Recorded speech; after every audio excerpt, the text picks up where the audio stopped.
Hi everyone, it's Simon Keeling here, it's weatherweb.net, and it is Saturday the 13th of July, and it's a bit of a roaster out there. Temperatures already well into the high 20s, and we're looking at tops of 32 degrees this afternoon. Looks as if the warm weather is going to be continuing, but we're probably at the peak for about now, although it will be staying warm through the current week.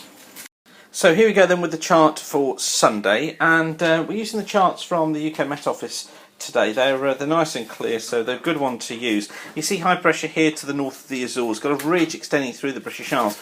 This front is going to be bringing some spots of rain to northern and western Scotland.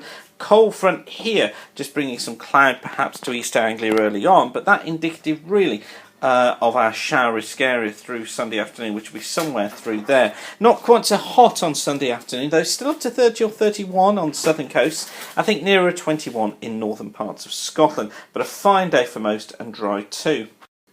On to Monday, high pressure is still in control. Got another cold front that just slips its way into Scotland, bringing some spots of rain here, mainly towards the northern and western coast. May trigger a few showers through more central and eastern areas as well. I think elsewhere we're dry. We've got some good spells of sunshine around. Warm again. Tops about 28 in southern areas. I think around a 20 in northern Scotland. Winds generally light from the west as well.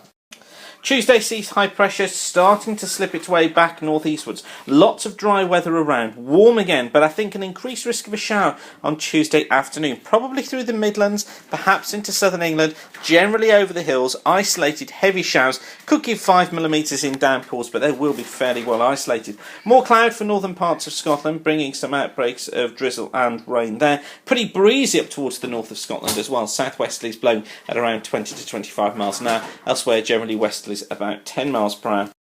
Now then, let's skip forward a few days. This takes us up to the 19th. So this is Friday the 19th. This is from the GFS Ensemble model. I just wanted to show this because it gives you a feel for where we're going late on. Here's high pressure. Look, it slipped there during the last couple of days. So lots of dry weather around on Friday, but with this northeast wind, I think an increased risk of some low cloud affecting eastern Scotland, East Anglia, South East England, bringing some drizzle there. Best of the sunshine towards the west and the north, and feeling warm again, but quite breezy to the south. Now, 2 days forward again, Sunday the 21st, high pressure still in control, but look, you see how close together the isobars are across the southern parts of the UK? That's indicating strong northeasterly winds. With this flow coming in like so, around the high, I think we do see increased risk of drizzle affecting eastern coast of the country, through East Anglia, the southeast parts of the eastern Midlands, particularly during the mornings. They're slowly burning back to the coasts. Now, on to Tuesday the 23rd, and this is where things become important.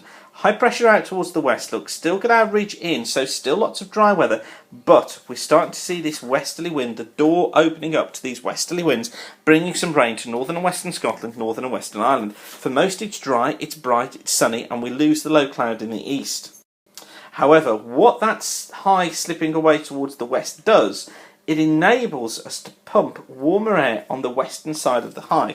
That in turn pushes colder air down into central parts of Europe, and it leads to the possible formation of a trough across central Europe. That means that the UK goes into cooler northwesterly winds. Now, I don't think that the models have quite got this right yet, but there are these signals coming through between the 22nd and the 26th that we could see a change in conditions with this trough trying to form, and that could gently lead us into more unsettled weather.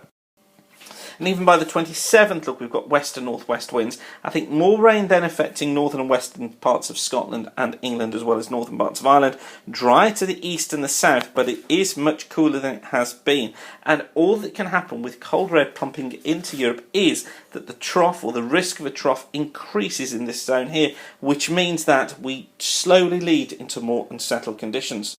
Now, it's interesting to see that the CFS is trying to pick up on something too. This is the prediction for Birmingham for 3 months, up to the 6th of October. Of course, you believe it at your peril being that far ahead, but what's interesting is to note the green bars, which are rainfall, and the red circles, which is maximum temperature. Now, you see here we are, look, to the end of the month, and look, we stay in these warm conditions through to the end of July, but then look, it's hinting at a cooler, more unsettled start to August through till about the 7th or the 8th of the month before conditions improve, although they don't become as settled as it has been during the middle part of August, and that looks to be a good plan now. This idea that the early part of August is more unsettled, and that's only with a lowercase u than it has been during July. So it's one to watch, and really I should have stuck with my original forecast of the change around the 21st or 22nd, slipping into more unsettled conditions. I got swayed by the models into high pressure and saying it was going to be dry right through, but now they're trying to come online with what I was originally thinking of this change, this gentle, slow slippage into more unsettled weather at the end of July into the early part of August. So that's all for now. Thanks for watching weatherweb.net. Don't forget we're kept free of charge by the adverts that you see around the screen. It's when you come back and use the site and use the adverts, that's what keeps us free of charge and means we can get all these videos out to you. So thank you for doing that. And for now, keep the sun shining and have a great day. Bye for now.